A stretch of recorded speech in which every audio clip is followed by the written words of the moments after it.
The following podcast is a W2M Network original production. Visit W2Mnet.com for all of our other great podcasts, plus news, reviews, articles, and opinions from the worlds of wrestling, video games, football, and entertainment. Let's go! What's up?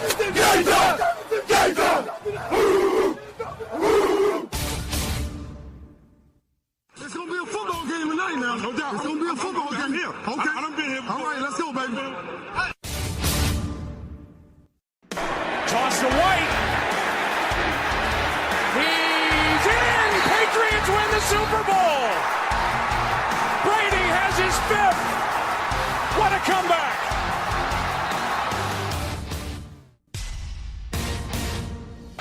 Watson. Touchdown! Hunter Renfrow. Little man makes another enormous play. 1 second remaining. Ladies and gentlemen, football to the max. Your host, Sean Garmer, Gary Vaughn. Hello and welcome to another Football to the Max, as we are coming to you about, I want to say 45 minutes after the Monday Night Football game has finished. The Philadelphia Eagles win 34-24. Carson Wentz 4 touchdowns, 1 interception really early in the game that was more like a punt. And yeah, I mean, once again, the Carson Wentz show just absolutely continues to roll for this Eagles team, who now are 6-1 and just beaming in not only the NFC East but the entire NFC right now. Eric, I mean, does it really all come down to Carson Wentz for this one? I mean, you lose your best one of your best offensive linemen in Jason Peters. You think things could take an ugly turn then when the Redskins are certainly still in the game. Didn't seem like it hurt them much at all. And Wentz just kept rolling. Yeah, I mean, 17 of 25, 4 touchdowns and that early interception. For the offense, they really made do. They had a very good replacement in Vitae for the lineman that went out, which is a big plus. But between Wentz's mobility and bringing in his familiarity with the system, seeing a couple of plays that he, in a way, made famous at North Dakota State, that helped the offense. And the defense, aside from giving up a little bit in garbage time, rotating 6-7 defensive linemen and playing that consistent wide 9 to pressure Cousins helped tremendously. Yeah, certainly. Zach Ertz, one of the men that caught one of the touchdowns. I like that they showed what his wife did on Thursday and Sunday as well for the U.S. Women's National Team. Of course, you can hear us talk about that on Soccer to the Max, the one that just dropped yesterday. Nice plug for our other show there. So, hey, when the opportunity presents itself as nicely as they did on that Monday Night Football broadcast, I don't think you can let that one up. But yes, yeah, but I'm still not going to eat a Danish. Tune into the next Soccer to the Max to find out why. Oh, that's fair.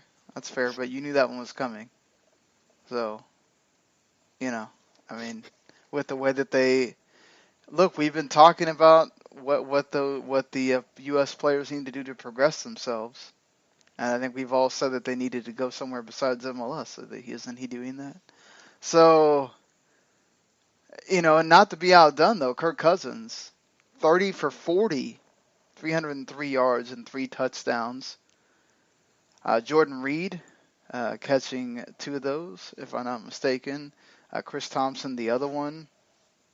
And look, again, Washington's defense just, for me, They're the big story, in the other than Washington losing offensive linemen left and right, or at least them going down for periods and having to play hurt and all that, which is not good considering who you have coming in to town next week. But Kirk Cousins, I think, did what he needed to do. Just the defense could not get off the field, allowing two big long drives there in the second half. And especially not just the big ones of the second half, but also a couple of big ones. You're up 10-3. You have a chance to lock down at least a halftime lead. What do? Your defense allows about an 80-yard drive right before the end of the half. If you're trying to win games, you don't do that. Oh, certainly not. I mean, well, let's be honest. They allowed a 70-yard touchdown. That's what they allowed. It's not like they went on one of these big long drives. But yes, the defense allows Matt Collins to get behind them. Again, no Josh Norman for this game, and that does matter in a secondary that's playing, with some hurt guys. So that's where you can kind of see where Josh Norman would have mattered. Maybe perhaps he's able to stop Matt Collins from catching that ball, or he's not way ahead of him at that point. Yes, but you made a good point here, is that you're going 10-10, and then it doesn't even go. Did they? No, because they didn't end the half on that, I don't think. They ended the half on something else. Redskins took a knee to end the half. Yeah, that's why I didn't write it down here. But yeah, no, they ended the half after the 17-10 touchdown. Yes. Yeah, so not only did they allow the 70-yard touchdown to Hollins, this is when they went on one of the longer drives for Ertz to catch the touchdown. And then knowing especially that the Eagles are getting the ball back in the second quarter, they go on another long drive to make it 24-10 on the touchdown that he throws to Corey Clement. So very quickly to open the half before you even get to touch the ball again, which winds up going an almost 3 and out, it's 24-10. And you're in a huge hole at that point if you're Kirk Cousins and the Redskins defense. Credit to them for staying in it. They got a touchdown right after that. But once again, you're getting into the fourth quarter, and that big play, which I think changed everything, because it's 24-17. Okay, it's third down, and Wentz breaks a sack. I mean, he has people on top of him, and he's able to get loose and run for 17 yards. And after that, that's when Wentz throws the Aguilar touchdown. And you're going, if you're the Redskins, like, that's got to be a gut punch, because you think you have him. You pretty much have him, and you don't. And then after that, you couldn't stop them because they keep scoring. They scored the field goal that pretty much made it a 10-point, made it 34-17, and by then it was going to be very difficult. They got lucky that Jake Elliott missed the last field goal, which really didn't matter at that point. They would have still had to get 2 onside kicks within 3 minutes or something. That was crazy with the way that Eagles defense was playing in this game. And yeah, I think, on the day, you sack Kirk Cousins 4 times, you have 8 tackles for loss, you hit Kirk Cousins 10 times. I mean, this wasn't, the gaudy numbers that we saw some other teams put up in this week. The Redskins defense got 3 sacks on Carson Wentz and that, interception, which I think might have wound up helping Philadelphia at the end. But it's just, you know, you're not when the Eagles defense is playing the way they are, where you're not being able to get a running game on and anything else. Redskins just weren't able to kind of keep up with them, honestly. No, and this makes you think, what is Kirk Cousins going to do?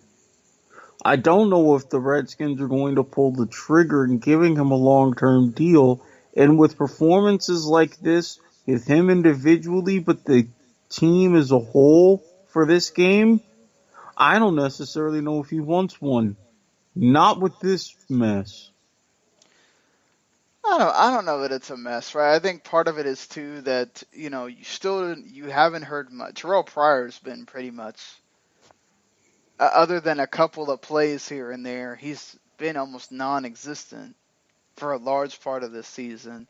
Jamison Crowder has not been the guy that they expected him to be, and he's fumbling punt returns, which that's just another dumb thing that's going on. I mean, Jordan Reed and Vernon Davis are the guys you're counting on. Your two tight ends. Now, Jordan Reed's been a dependable guy, just he gets hurt a lot. Luckily, he's been able to be there this season.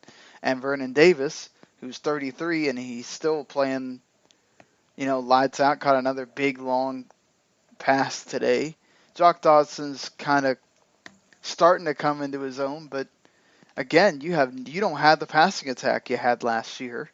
And yeah, Chris Thompson has been a revelation for you, but I don't feel like, other than in some games where they've really been able to hammer the run game, when that's not there, it really puts a lot of pressure on Kirk Cousins, and he was able to deliver in this game, but I don't think he can do it by himself. He can't. He's shown that he can't, and you can't argue that he shouldn't have to, but unfortunately in this situation, this is how it's going to be, at least for the rest of this season. Yeah, and then just not only that, you got to worry about the offensive linemen that were going down. I mean, this is an actually really good group of offensive line talent, and it felt like, other than 61, I think every single other one of the linemen went down at one point. Now the Jason Peters injury looked the scariest for the Eagles, as he went out in the knee cast and everything and had to be carted off. So you have to wonder what that's going to be about. But that's your lead left tackle. That could be huge for Carson Wentz, with teams now knowing that they can sort of game plan for that. But it just felt like when you needed the points after, the Eagles started pouring it on, you get a 3-and-out punt. Basically, the should have been a 3-and-out punt. You get the touchdown, great. Then you get pretty much nothing on the next drive. And, that's when you threw the interception to Graham because he got hit. And he throws it right to Graham on a 3rd and 6 that they needed. So, just wrong times for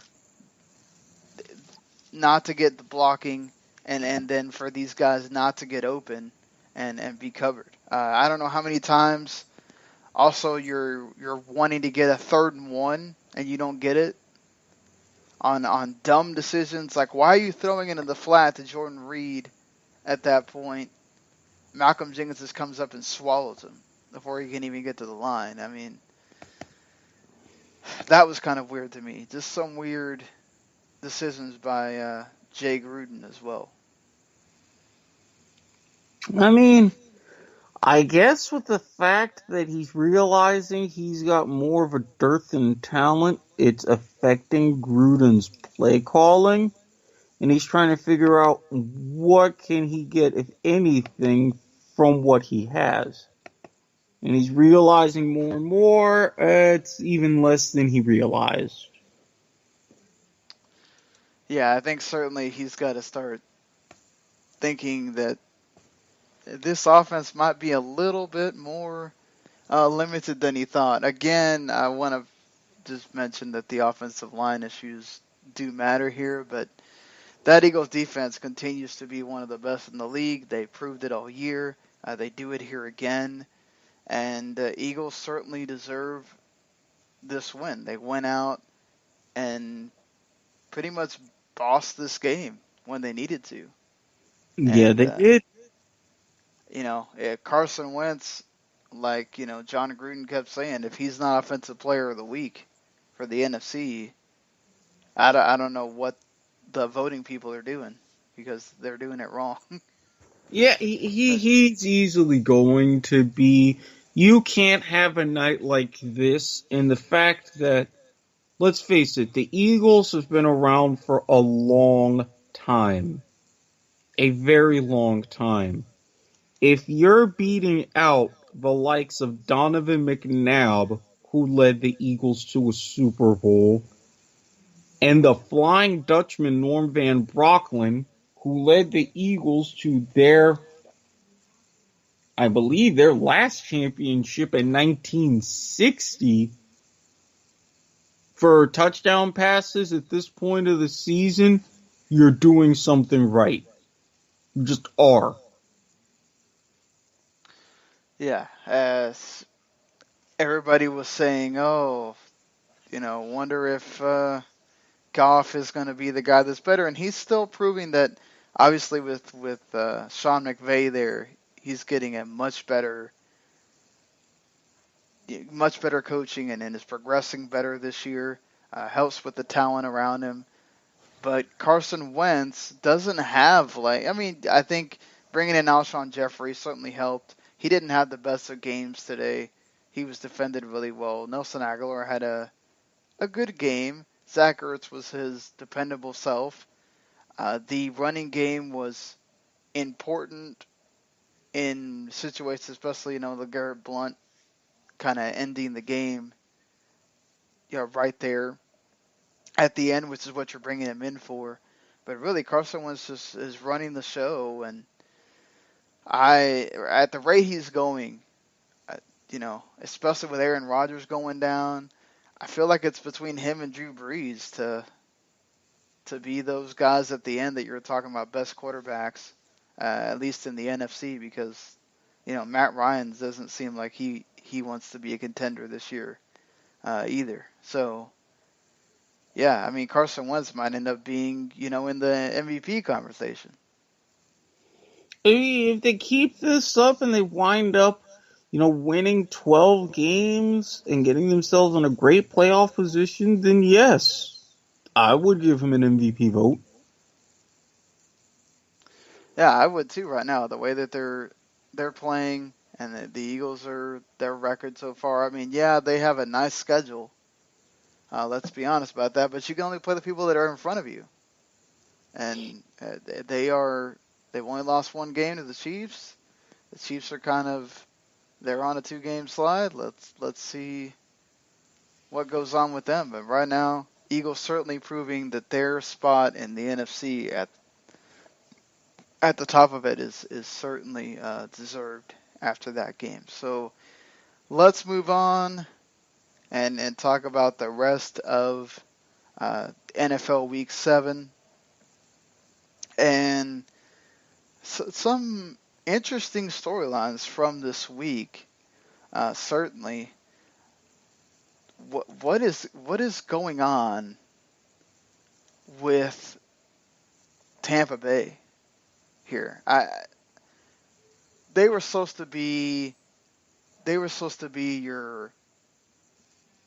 your team for the NFC South. Let's be honest. Almost all of the NFC South, except for the Saints, have been bad this year. But yep, Tampa Bay has been woefully bad. I don't know if it's the Hard Knocks thing or what, but that defense, you can't depend on them to stop anyone. You can blame Hard Knocks, you can blame scheduling, you can blame a lot of things, but at the end, it's just crap. It really is. I mean, you have the lead. All you have to do is stop the Bills Yes. on one drive to end the game, and you can't do it. I mean, let's be fair. They've been running on the Bucks all game, so they knew that they could keep doing that with LaShawn McCoy. Tyrod Taylor's been a lot better than advertised this season, and has certainly proved his worth to Bills fans that were wondering about, does a rookie need to be starting at quarterback? And I feel like I don't know anymore. It's like, and you can't really, the offense kept them in it. I mean, so you can't blame Winston on this one. I feel like you're trusting your defense there, and they're not doing it. And the Bills go and win, and they keep winning these close games.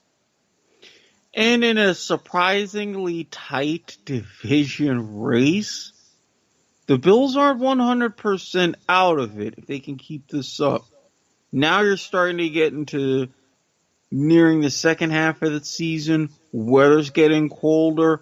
A lot more teams have to travel to that ice box. You gotta watch out for Buffalo now. I think they finally figured a lot out. Defensively, things have somewhat solidified, but offensively, something is finally starting to click. And if it keeps clicking, this is going to be a dangerous team. Yeah, it's crazy, and we keep talking about this every week. How the Bills' defense is one of the best in the league. The offense has figured it out. And they continue to do what they do. We had both picked them in that game, so we expected them to win. But Tampa gives up 30 points, 434 yards. And it's not like the Bills just have these great receivers. Deontay Thompson was cut by the Bears earlier in the month. And Nick O'Leary is your tight end, and you don't have Charles Clay out there. He's hurt. And, I mean, how do you give up a 3-play, 75-yard touchdown drive in less than 1 minute? You're not playing the right coverage. You're playing off a little too deep. You have too many soft spots. I mean, it was just ridiculous. Well, you know what's even more ridiculous is Carolina and Cam Newton. Well, I mean, the fumble wasn't on Cam, but the interception return for a touchdown. Yeah, a fumble recovery for a touchdown. Eddie Jackson, I think, becomes the first rookie to do that, like, ever. And that's pretty much all the points that the Bears needed. Yeah. Mitch Trubisky throws 7 times. 7. And that's it. That Bears offense was the old school Bears. I'm not talking 80s. I'm talking Dan Pastorini pre-flak jacket kind of leading a Bears offense. Turning around, handing it to Walter Payton 35, 40 times a game. That's what that felt like, and guess what? It worked. That's not supposed to work in 2017. Yeah, it's not, but it works for the Bears. I mean, Tariq Cohen has a leading receiver for the one catch for 70 yards. You have Jordan Howard just getting 65 yards rushing. Cam Newton doesn't get a touchdown. He throws 2 interceptions. I mean, it's crazy. Mitch Trubisky is one of the most accurate QBs in the entire league, but is this more of an indictment on you just do not trust him? Do you not trust the receivers you have? I mean, I get that the focus is running the ball and on the defense or whatever, but are you going to let him loose in a game where you're behind? No. Pat O'Donnell beat Trubisky to his first NFL touchdown pass. What does that tell you? They're not comfortable. They're not ready. Trubisky, I think, is a little bit ready, but Fox and the offensive coordinator, they're not going to be so quick to hand him the keys. They should, but they're not. Yeah, they're not. It's just so weird. It's like they win games where you go, okay, the Panthers should be winning this game, right? And here are the Bears once again, just winning. They certainly deserve to probably have a better record considering some of these close games that they lost. But it's just, yeah, this is crazy how. You lost to the Vikings. All right, fair enough. You go in and beat the Ravens in a crazy game, and then you go and win this game. And you're going, man, what can we make out with the Bears right now? But that defense has been absolutely solid this year, and they keep doing it. This is really what the team's known for, and now, with Brent Hundley taking charge in Green Bay, Detroit is still a bit of a question mark. This defense could push the Bears into making a little bit of noise, especially come December. Then what's really going to happen? Yeah, we'll see. I mean, we already know it looks like. I mean, it's one game. It's possible that Hundley gets better, but it looks like the Packers might be out of it. But, it could certainly be a tight. Oops.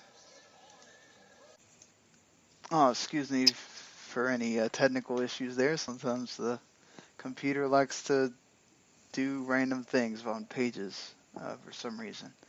But anyway. Yes, it could be a tight 3-team race all the way up to the end of the season. I mean, the Vikings certainly look like the lead dog right now, and that's with another win. Not that it takes that much to make him look bad, but Joe Flacco looked awful in this game. The Vikings defense was all over the field. Andrew Sendejo gets a 1-game suspension for his hit on Mike Wallace, which knocked him out of the game with a concussion. And Joe Flacco basically said, "Oh, it is what it is with the offense. I didn't have a lot of options after Mike Wallace went out. Hey, I get it, but that's excuses to me. That's excuses for just not showing up." I mean, and that's not the first time that's happened this year with the Ravens. No, strangely enough, it isn't. And that's kind of the weird sort of issue with the Ravens. Just when you think you've got a team that's looking fantastic, set to rebound and actually challenge and go places, all of a sudden, nothing. I mean, Case Keenum didn't have like some big day either. I mean, no, he was much more subdued, and that's what you want of your defense, is to subdue a guy who, let's face it, he can go for 350 yards in a game. He's done that, but I don't know. The Ravens just seem to be one of those enigmas. Yay, more technical issues. So I think Eric was still talking about the Ravens there. Their defense has not been the same as it was early in the year either. I'm sure part of that's also the offensive woes of perhaps they have to be on the field more, but they don't seem to be holding teams like they used to either. Even if you're on the field more, you can't stop the run. You can't cover out wide. You get beep.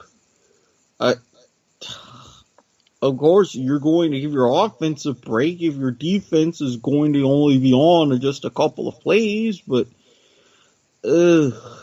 it's I don't know. The Ravens just have a whole lot of answers in between defense and really just manner of consistency this season. You mean questions? Yes. I was confused for a second. I was like, maybe he's going to make this make sense? Wait. I don't know. It's late. I'm getting confused. It's the Ravens. We're all confused with the Ravens. But certainly when your owner has to come out and back the quarterback, the GM, and the coach, usually that's not a good sign. No.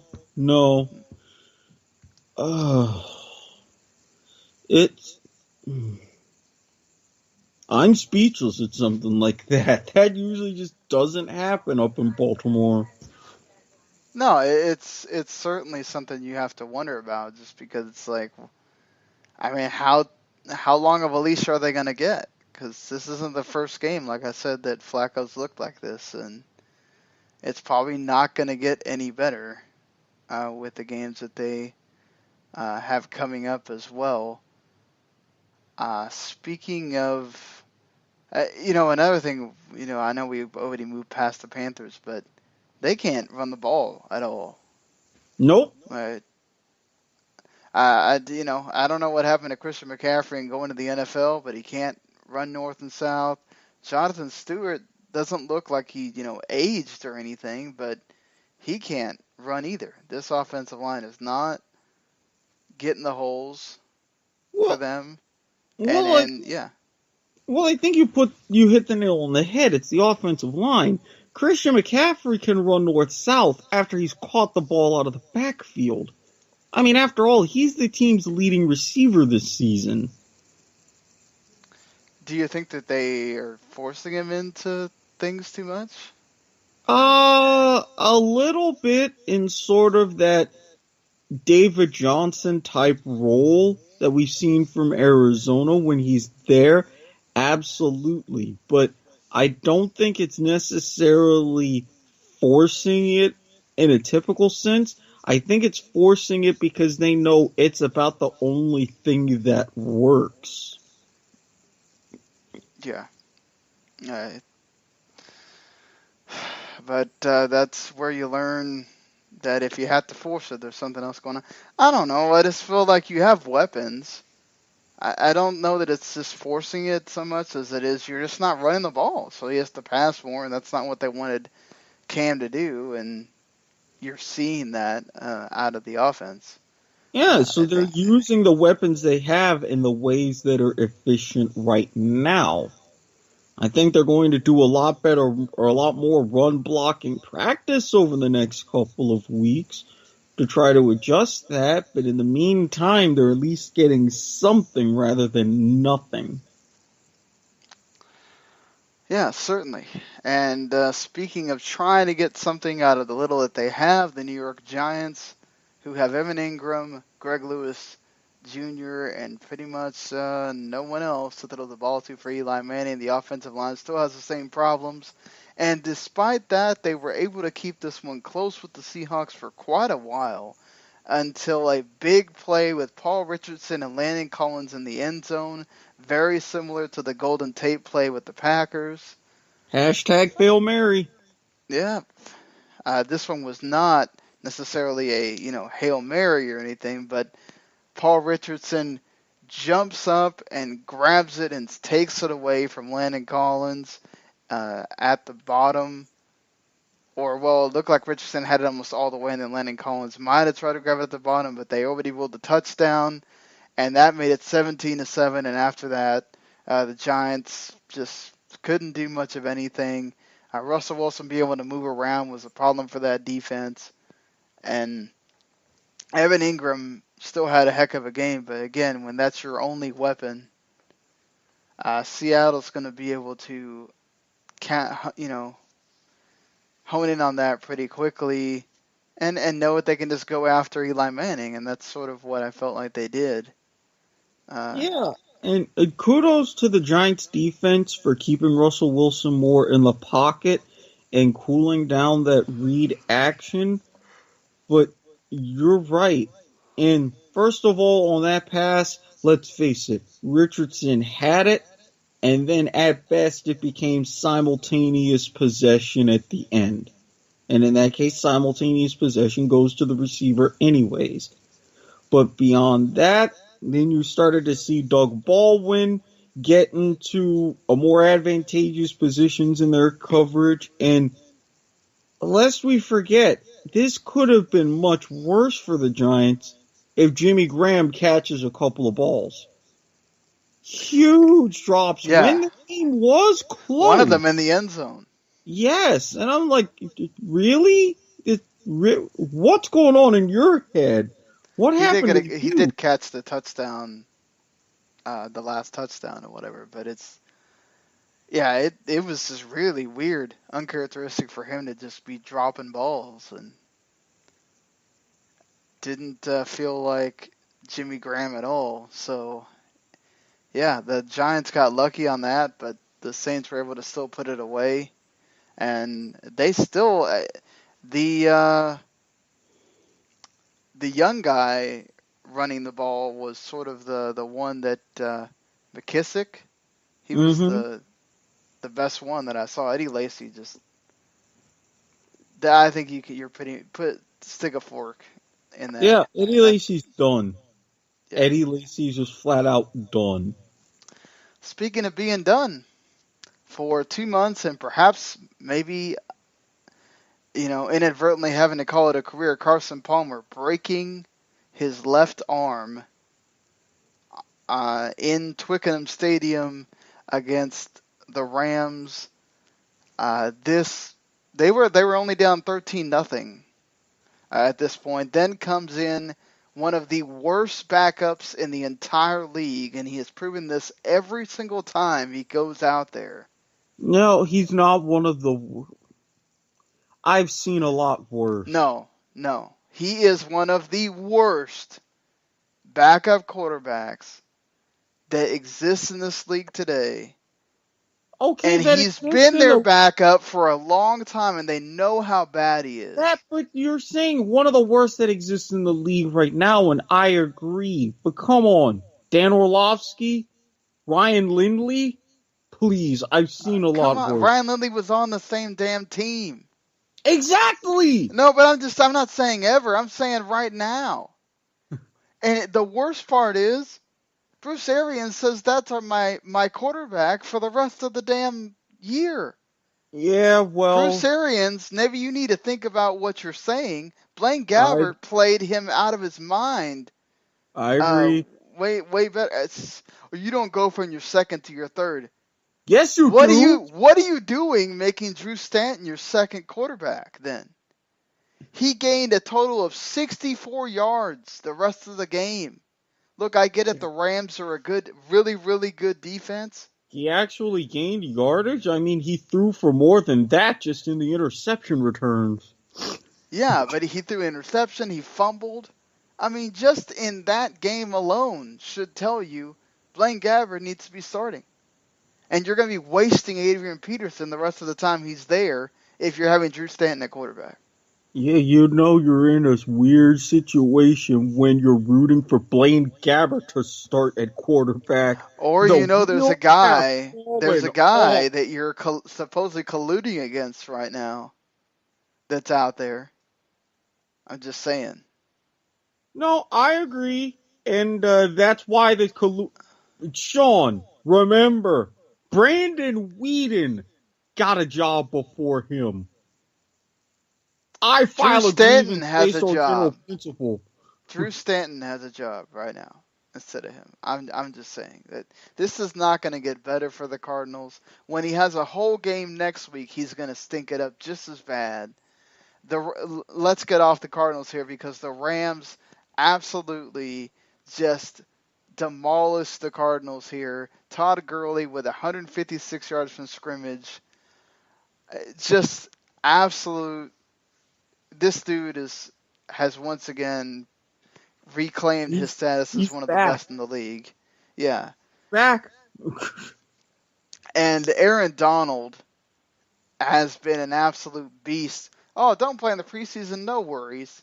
He's just going to go out and dominate. Michael Brockers has been great. Alec Ogletree as well. Just, again, it helps when you're, Drew Stanton's throwing against you.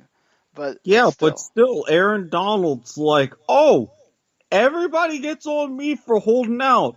I'll show y'all what I can do. Bam! Well, that wasn't the only offer on this week. The Chargers defeat the Denver Broncos 21-0.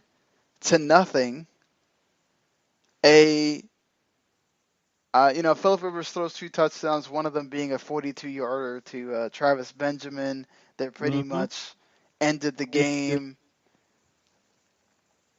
Benjamin had a big punt return as well, and Joey Bosa and Melvin Ingram were wreaking havoc on that awful Broncos offensive line. There was one where Melvin Ingram absolutely, I don't know how Trevor Siemian got up after that. He just lit him up. And it was just amazing to me that he got up. But Denver they are number 29 in pass protection. And they're showing us the Trevor Siemian that I've gotten used to, which makes me feel a little bit better. Yeah, I mean, Joey Bosa with 2 sacks. Menelik Watkins is hurt, so Alan Barbery's in there, and he was awful. Garrett Bowles has had problems. That's just a bad offensive line. And not even the offensive line issues. Trevor Siemian looks nothing like the quarterback that, everybody was praising after the first couple games. I mean, I don't know if John Elway has to start wondering about Paxton Lynch or Chad Kelly or someone else, but you got to start wondering if there's a leash that's going to start happening. With the way that things are going now, and the Broncos are suddenly back in it, they just let the Chargers back in it. The Raiders are getting back in it. Yes, the time for patience has gone. Yeah, absolutely. Just, and it's crazy what the Chargers have won 3 in a row now. Yep, and you got your wish. They finally won at StubHub. Yeah, they won at StubHub. The Galaxy are out. Who cares about them? Start worrying about the LA Chargers. Exactly. And, yeah, you start winning. And a note for the Broncos. I was 6 the last time the Broncos got shut out. 1992. November 22nd, so right around Thanksgiving. Yeah, absolutely amazing what the Chargers were able to do, and then just making them look so bad, too. Yeah, would argue it was the second most impressive streak to end on Sunday. Yeah, certainly. And then, your Jacksonville Jaguars once again. I kept telling you, if it's not in Jacksonville, the Jaguars are going to go on a tear. Once again, this defense has been incredible this year, and how many times they can look absolutely dominant. But this time they got some help. Bortles actually threw for over 330 yards. Yeah, but in the second half, he didn't even throw for 70. 262 yards by halftime. Oh, that's fine. That's all you needed, right? I mean, Jacoby Brissett couldn't do anything because the Jaguars sacked him 10 times. Mm-hmm. Not 1, not 2, not 3, not 4, not 5. LeBron, I'm sorry, but that was 10 times. The Jaguars, get this. The Jaguars now have something in common with the 67 Raiders and the 84 Bears as the only teams to register multiple 10-sack games in a single season. Calais Campbell is on a ridiculous rate. Again, we free agent good now. Yeah, free agent good. And TJ Yeldon, everybody forgot about him. He was look. Let's be honest, this is the Colts defense, but yeah, he finally, kind of rose from the ashes. There, people were forgetting about him with Leonard Fournette, and he got to finally, just go crazy. He partied, broke a couple big runs, and yeah. I believe they come back to the unfriendly confines of Everbank in the near future. That's not going to be good. To stay away from Everbank, apparently. Exactly. I mean, this weekend you got Florida, Georgia, so that's going to be a little bit of a boost. Everbank will actually see... Wait, who am I kidding? They're not even going to see a good game on Saturday. I'm going to shut up now. Oh, don't say that. I don't want to see Georgia lose or something. No. It's not Georgia who's going to play terrible. Harry, I know you tend to listen, but sorry. You know I'm right. So we're talking here about Florida teams. The hell is going on in Miami because Jay Cutler now has multiple cracked ribs. He will not play against the lowly Ravens on Thursday. Matt Moore comes into the game. Not Mike Moore, as I heard some people call his name. I mean, come on, guys. His name's not that hard to say. Look, some people called John Daly John Bailey when he won the U.S. Open in 91, okay? It happens. Very unfortunate for Josh McCown because he was having one heck of a performance. Just throwing touchdowns, and then he throws the worst interception you can throw when all you had to do was keep the ball to make sure you go to overtime. I don't know why you're passing in that situation, first of all. And this is why Josh McCown can't hold down a job. Yep. He does just enough to screw it up at the very end. And this is the second week in a row where they have blown a 14-point lead, the Jets. So, maybe they are finally looking like the Jets. But seriously, Matt Moore led them on a heck of a drive. Jarvis Landry with that big touchdown catch.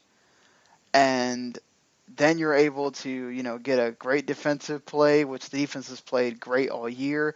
Cam Wake, at the age he's at, is still getting to the quarterback. It's amazing.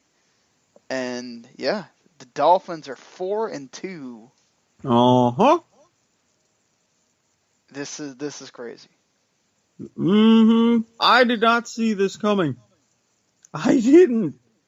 Now let's just hope as the season wears on, and the fact that not even halfway done and you still aren't getting a bye, how are you going to keep this up? Hey, you never know. You get more luck, right? That's what the Dolphins have been this year. They've been very lucky. They've been very fortunate. They've made some plays on defense, and they, sometimes you got to have it go your way. Speaking of things going your way, the Saints, they are the class of the NFC South right now. And, they were benefiting of no Aaron Rodgers in this game. But even still, that was still a close game. The Saints didn't seal that one until a drive late. And Drew Brees had to struggle to continue his streak of 300-yard games against the Packers. Granted, he eventually got there. I think he finished with 354. But it was tough sledding for a good little while. I mean, the Saints offense outgained them by 225 yards. So, I mean, Brett Hundley was having to run a lot, and penalties helped them as well. But, hey, Drew Brees was also throwing interceptions, which kept the Packers in the game too. But then finally finding Ted Ginn, Alvin Kamara, and all that, they got. They wound up getting 485 yards on the Packers, and that Packers defense is not, a joke. It's just crazy that they gave up that much. Well, again, that's just as a credit to the Saints' offense. Maneuver, moving, shaking. Mark Ingram had a decent day. I mean, you can't count the Saints completely out. I will say, Aaron Jones, Ty Montgomery, you better be getting used to that bench, because Aaron Jones is outclassing you. Ty Montgomery needs to get back to, being a wide receiver, which he originally was. I'm just saying, because Aaron Jones is showing you why you need to, be a running back, to be a running back, and not be a converted receiver and a running back. He's 131 yards a touchdown, only on 17 carries, by the way. Mm-hmm. This dude is really giving them a spark. They needed that. They need it even more now with Hundley at quarterback. So I just got to say, I mean, credit to the Packers for still being in this game, but the Saints went out and won the thing. So exactly. Don Majkowski ain't walking through that door anytime soon. No, they are not. And the Steelers, between Le'Veon Bell and the defense that just kept sacking and sacking and sacking Andy Dalton some more, forcing Dalton to throw interceptions. He only threw for 34 yards in the second half. I mean, talk about just getting stuffed. Ridiculous. Unless we forget, for the Steelers offense, Juju Smith-Schuster having a little bit of a day. Yeah, he went even and played some hide and seek. Exactly, which I thought was pretty funny. I credit to him for that touchdown celebration. That was fun. I love the fact that they added the touchdown celebrations, because this has been a fun year for that, of what can they come up with next. Yeah, and personally, I think it's finally going to be the end of the road for Marvin Lewis. I've been waiting on this for some time, but with a game like this, with the second half like that, where great, you're competitive, but then you just get stuck on 14 points, you're done. Yeah, and they had quite a few drives to try, but that's just, I don't know. That Steelers defense was absolutely incredible in this game. I mean, they were getting to Andy Dalton every single time, forcing him to make bad throws. I mean, they kept A.J. Green in check. He only caught 3 balls for 41 yards. I mean, again, this is where I keep saying this, but Dalton, if he can't get it to A.J. Green, he's shown in the past, after he lost the other receivers, that he's can be very, prone to, I'm going to throw it to the one guy. And I think that made it a problem for him in this game. So credit to the Steelers on that one, honestly. The other big blowout game, the Cowboys went into Levi Stadium and took care of business against the 49ers. Zeke Elliott, 219 yards from scrimmage, a 72-yard screen, just going into the end zone. Just absolutely outdid himself from last year against the 49ers. C.J. Beathard got Didn't he? He was the poor guy. Couldn't really deal with anything. There was DeMarcus Lawrence strip sacking him. He got sacked 5 times. Jalen Smith strip sacked him.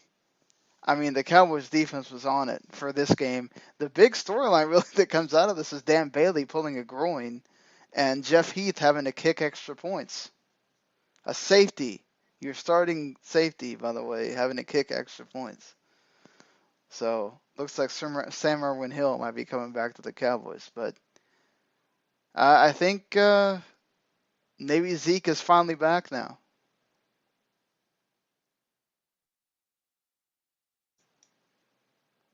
Oh. Well, it looks like we lost Eric here, so I'm going to try to keep this one going. My computer is deciding that it wants to be weird and not let me see the player either. So this certainly does not help things at all.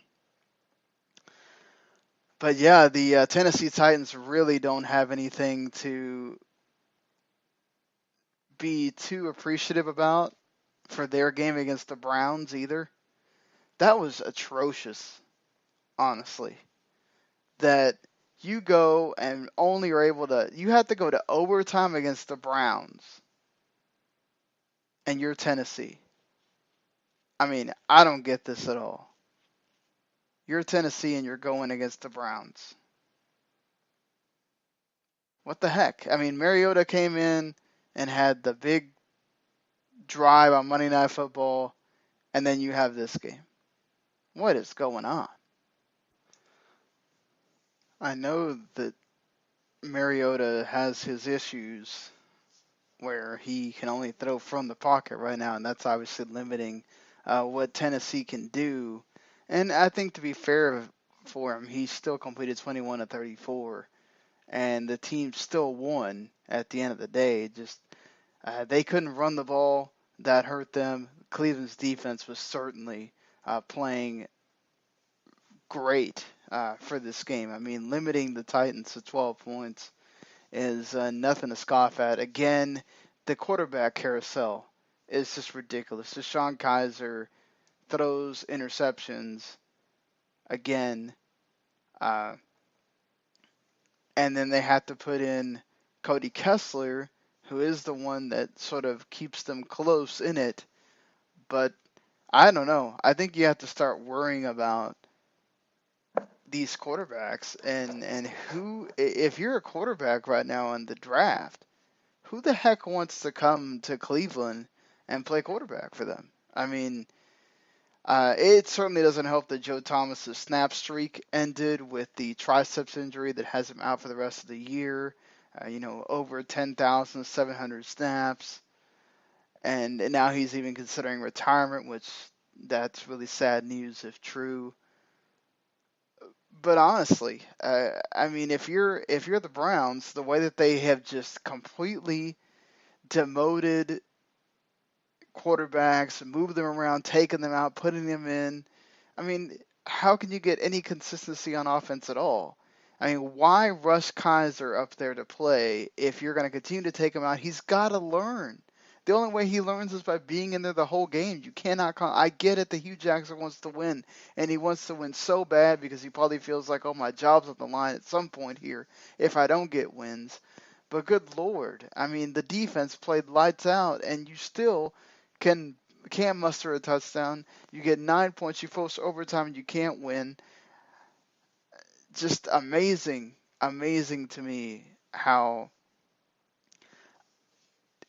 the Cleveland defense was even able to stop a goal line stand, everything else, and this offense can only muster 9 points. I mean, at some point, because you're developing these quarterbacks, you can't stick with one. So the offense never has any rhythm at all. Everybody's worrying about whether we make a mistake or not. And that's the problem too. You're getting desperate and you're killing any confidence that these quarterbacks can have because they don't know how long they're going to last at any point. How can you know what's going to be going on if you're a quarterback if you have no the hell idea whether you're going to be the quarterback next week or tomorrow or whatever? It's crazy. And so if you're Kevin Hogan, Cody Kessler, Deshaun Kaiser, anybody, I don't know how you can be excited about anything right now. It's sad for the Browns. I mean, the Titans get another win. It wasn't the impressive comeback from last week, but it's still a win nonetheless, and it keeps them in the hunt with the Jags and the Texans, who were off this week. And the Texans do get Dwayne Brown back. He finally ended his holdout.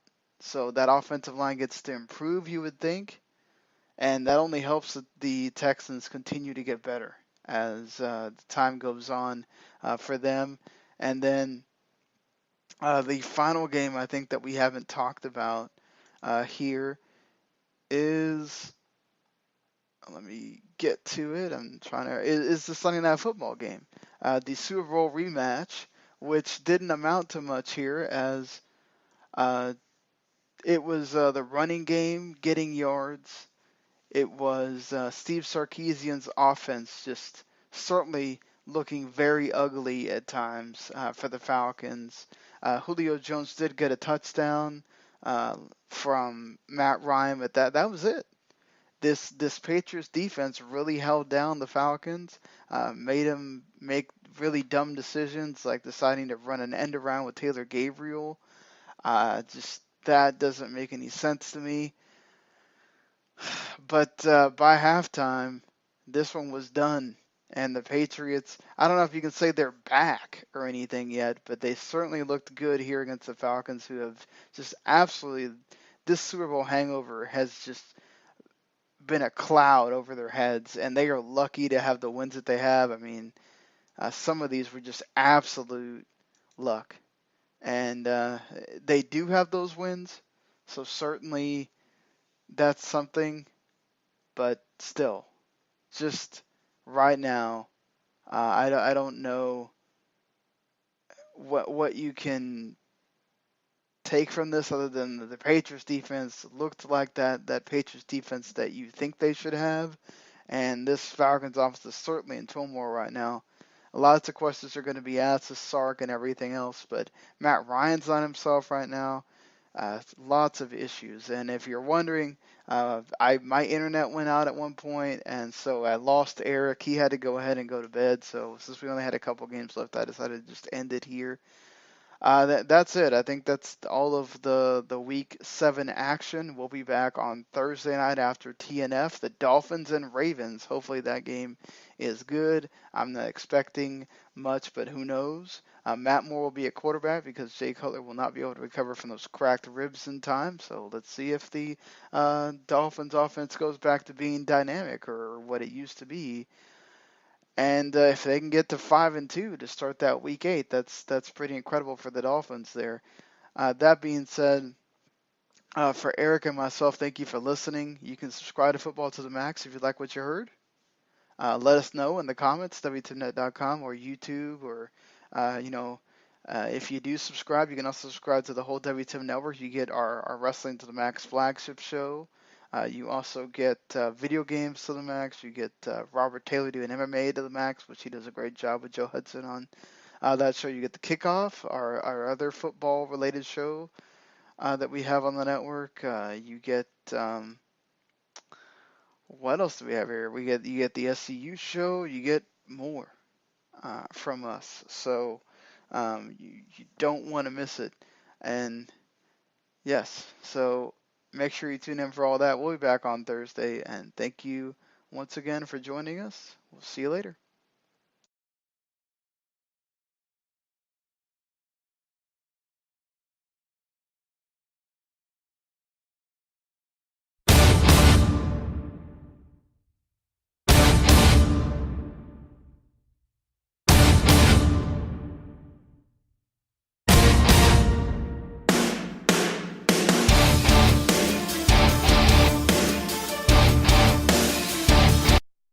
The following podcast is a W2M Network original production. Visit W2Mnet.com for all of our other great podcasts, plus news, reviews, articles, and opinions from the worlds of wrestling, video games, football, and entertainment.